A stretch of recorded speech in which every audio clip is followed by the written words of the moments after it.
जय माता दी मित्रों, कैसे हैं आप सब। चैनल पे नए हैं तो विनम्रता से निवेदन करूंगा कि चैनल को सब्सक्राइब कर लें ताकि हमारे द्वारा बनाई हुई कोई भी वीडियो सबसे पहले आपको प्राप्त हो। लाइक करें, शेयर करें ताकि जो भी वीडियो में दिखाई जाने वाली जानकारी यदि आपको अच्छी लगे, क्योंकि आप लाइक करेंगे, शेयर करेंगे तो बाकी भी जो बंधुजन हमारे सब्सक्राइबर नहीं हैं उनको भी वीडियो में दिखाई जाने वाली जानकारी का लाभ प्राप्त होगा। मित्रों, बहुत जगह एक प्रश्न सुनने को मिलता है, कई बार कई लोग आके पूछते भी हैं कि अब बड़ा ही विवादित टॉपिक है, कई लोग इसको गलत उसमें भी ले आ सकते हैं। अलग अलग लोगों के हिसाब से, साधकों के हिसाब से, संतों के हिसाब से अलग अलग मत है। कोई अपने वर्ण आश्रम के हिसाब से कुछ बताता है, कोई कुछ बताता है। लेकिन आज मैं उस बारे में बात करने वाला हूँ जो एक माँ के रूप की भावना के साथ जुड़ा हुआ है। कि मैं बहुत बार बात करता हूँ कि चाहे माँ लक्ष्मी हैं, माँ सरस्वती हैं, माँ काली हैं, माँ चामुंडा हैं, सब एक ही भगवती का रूप है। अब अलग अलग साधक अपने हिसाब से, किसी को माँ का कोई रूप ज़्यादा अच्छा लगता है, किसी को माँ का कोई गुण अच्छा लगता है, तो अपने हिसाब से अलग अलग स्वरूपों में माँ की पूजा करते हैं। पर एक ही वो भगवती की सुप्रीम पावर है, पराम्बा माँ जगदम्बा जो स्वयं प्रकृति है। अलग अलग रूप हैं माँ के, लेकिन मेन पावर एक ही है। तो बहुत सारे लोग आज का जो मेन प्रश्न है वो पूछते हैं कि क्या हम माँ काली की जो मूर्ति है उसको घर में रख सकते हैं। बहुत सारे लोग पूछते हैं कि हम किसी धाम पे गए थे और वहाँ से हम माँ का स्वरूप लेकर के आए, माँ की मूर्ति लेकर के आए और फिर हमने उसको घर में रखा। तो जैसे ही घर में रखा तो किसी पड़ोसन ने देखा, किसी ने बोला यार आप तो बड़ा बुरा कर रहे हैं कि माँ तो बड़ा माँ का रूप है, माँ तो रक्त पीने वाली हैं और माँ का तो भोग ही नहीं आप लोग दे सकते, माँ का तो भोग ही दूसरा है, फिर आपको बलि भी देनी चाहिए या बलि देते होंगे आप। और कई बार लोग माँ काली के उपासकों को गलत निगाह से ही देखते हैं। कहना नहीं चाहता हूँ, बड़ा कटु सत्य है कि ये माँ काली की उपासना करते हैं तो तंत्र ही करते होंगे, वशीकरण करते होंगे और लोगों का बुराई करते होंगे। बहुत ही एक गलत नज़रिया है, गलत सोच है। जब हम लोग भी नवरात्रि में पूजन करते हैं तो माँ ने स्वयं कहा हुआ है दुर्गा सप्तशती में कि जो नवरात्र व्रत कथा है कि अलग अलग चीज़ों से मेरा हवन पूजन किया जाए। और माँ ने ये भी कहा हुआ है कि देवी के जो तीनों स्वरूप हैं, माँ काली, माँ लक्ष्मी, माँ सरस्वती की प्रतिमाएं बनवा करके नित्य प्रति उनकी पूजा की जाए। और वो व्रत कहाँ कहाँ करना चाहिए? मंदिर में, देवालय में या एकांत स्थान में, घर में भी आप करें। तो जब माँ वहाँ पे कह रही है कि आप घर में नवरात्रि व्रत कर सकते हैं, लेकिन अगर आपने पूरा फल लेना है तो तीनों ही देवियों की स्वरूप को, मूर्ति को बनवा करके आप उसका पूजन करवाएं। अब एक बहुत अच्छी बात मैं और कहने वाला हूँ कि बहुत सारे लोग इसको भी मिस करते हैं कि त्रुटि कहाँ होती है जब आपने स्वरूप घर में रख लिया, चाहे आप वो शालिग्राम जी का है, चाहे नर्मदेश्वर अंगुष्ठ मात्र शिवलिंग है, या प्राण प्रतिष्ठित माता की कोई भी चांदी की, सोने की मूर्ति है, प्राण प्रतिष्ठित।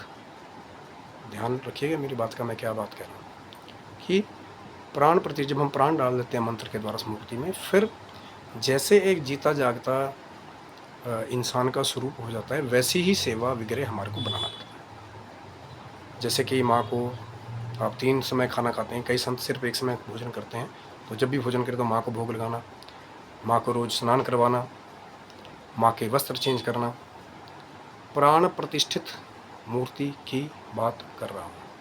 अब कई जो हैं मार्केट से गए, प्लास्टिक की मूर्ति ले आए, फिर वो कहेंगे पंडित जी आप तो उसके बारे में बता रहे हैं। नहीं महाराज, मैं जो वेद मंत्रों द्वारा प्राण प्रतिष्ठा जो जिस मूर्ति की कर दी जाए आपके घर में चाहे मंदिर में, फिर उसकी आचार सेवा नित्य वैसी होनी चाहिए। लोग क्या करते हैं, फिर कई बार क्या करते हैं कि कहीं से सुन लिया किसी महात्मा से कि हाँ रखो यार आप तो घर में मूर्ति ला करके, आप सेवा कर नहीं रहे, क्योंकि खुद नहा नहीं रहे हैं, फिर मूर्ति को स्नान नहीं करवा रहे हैं, खुद गलत चीज़ खा रहे हैं।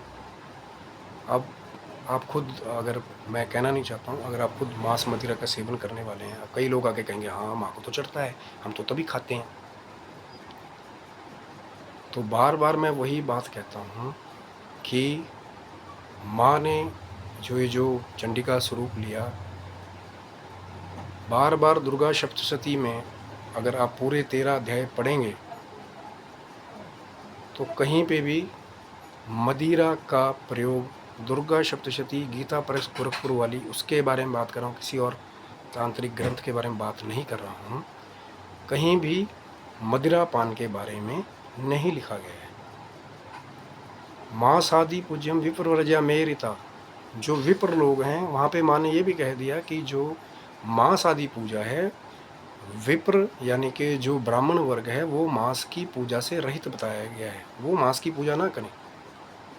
जो बलि पूजा के बारे में बात करते हैं, और मैंने पहले भी कहा था कि माँ को तो हमारे शास्त्र में पेठे की बलि भी सात्विक रूप से दी जाती है, माँ उसको भी स्वीकार कर लेती है, भाव हो तो माँ का हलवा हो, चने, उसको भी स्वीकार कर लेती है। मैं किसी दूसरी प्रथा या जो अलग अलग भोग लगाते हैं, मैं किसी के बारे में कोई कमेंट नहीं कर रहा हूँ कि वो गलत हैं कि सही हैं। मैं कह रहा हूँ जो सात्विक पूजा करते हैं तो माँ उसको सात्विक रूप से भी स्वीकार कर लेती है। तो घर में लोग क्या करते हैं कि जब मूर्ति बिल्कुल रखें, कोई दो राय नहीं है मेरे हिसाब से, अगर माँ का स्वरूप आप उसको मानते हैं, पर माँ की वैसी सेवा ज़रूर करें। स्नान, वस्त्र चेंज, और पर वैसा ही आचरण फिर आपको रखना पड़ेगा, क्योंकि माँ को जो है वो सात्विक लोग ज़्यादा पसंद है। ये नहीं कि अब काली का स्वरूप देख ले कि माँ ने रक्त का पान किया, माँ को रक्त दंतिका बोलते तो हम भी रक्त का पान करेंगे। जिन दिन बड़े बड़े असुरों का माँ ने संहार किया, तो अगर आप वैसे देख लेंगे तो आपका बीच में शब्दों का प्रयोग नहीं करना चाहता, तो वो माँ का स्वरूप है, माँ की बराबरी करने की ना सोचें। हाँ, कई प्रसाद रूप में कैसा कुछ ग्रहण करते हैं, मैं बिल्कुल कमेंट नहीं करूँगा उस बारे में, पर कहने का तात्पर्य वही है कि अंधविश्वास ना फैलाएं कि माँ की मूर्ति, माँ काली घर में रहा तो बड़े झगड़े होने लगे आपके घर में, अब तो युद्ध ही होगा, वहाँ पर लड़ाई होगी। अगर सेवा नहीं करेंगे प्राण प्रतिष्ठा करके किसी भी देवता की, तो वो फिर चीज़ आपको तंग करेगी। इसीलिए रखना चाहे तो रखें, लेकिन सेवा ज़रूर करें। मैं फिर कह देता हूँ, किसी के साथ विवाद के लिए कोई वीडियो नहीं है, किसी की कोई प्रथा है, कोई लोकाचार है, कैसे भी है, मैं सिर्फ जो सात्विक पूजा है उसके बारे में बात कर रहा हूँ, और जो भाव के साथ माँ की मूर्ति को रखना चाहते हैं वो सेवा करें। भोग जो आप खाते हैं, अगर सात्विक देंगे माँ को, क्षीर दूध का भी भोग लगा देंगे आप मिश्री डाल करके, तो माँ उसको भी ग्रहण कर लेती है। चना हलवा जो है माँ का विशेष भोग बताया जाता है। खास करके जो ब्राह्मण वर्ग है उनको मैंने पहले बता दिया, दुर्गा सप्तशती में कहा हुआ है कि बलि मासादि पूजम विप्र वर्ज्या मेरिता, उसमें लिखा हुआ है कि विप्र वर्ग जो ब्राह्मण वर्ग है वो मांस की पूजा और बलि पूजा से अलग करके सात्विक बलि जैसे पेठे की है, चना है, हलवा है, उसको ही चढ़ाएं। और माँ के स्वरूप को अंधविश्वास से रहित होकर के घर में अगर प्राण प्रतिष्ठा कराते हैं तो सेवा ज़रूर करें, जैसे कि कोई आपके घर में ही स्वयं आपकी माँ रह रही है। पर अगर आप नहीं कर सकते, अपने घर में आपका आचार ठीक नहीं है, कि आपका नियम नहीं है, तो मंदिर में जाके भी कहीं से हो तो वहाँ पे भी आप जाके जितनी भी सेवा आपको मिले माँ की कृपा से आप वहाँ जाके करें। लेकिन अगर घर में रख रहे हैं तो फिर वैसी सेवा, नियम, नित्य कर्म जो है वो जरूर करें। आशा करता हूँ मित्रों आपको वीडियो अच्छा लगा होगा। लाइक करें, शेयर करें, सब्सक्राइब करें। कोई त्रुटि लगे कि सही गलत मैं किसी को नहीं कह रहा हूँ, मेरा एक अपना भाव है वो मैंने प्रकट किया आपके आगे, और अच्छा लगे लाइक करें, शेयर करें। तब तक माँ जगदम्बा करें कि आप स्वस्थ रहें, मस्त रहें, और ऐसे ही दीर्घायु होते हुए आप अपनी भौतिक और आध्यात्मिक जीवन के मार्ग की उन्नति की तरफ आगे बढ़ते रहें। द्वंद्व, प्रपंच, मिथ्याचार से आप दूर रहें। जय माता दी।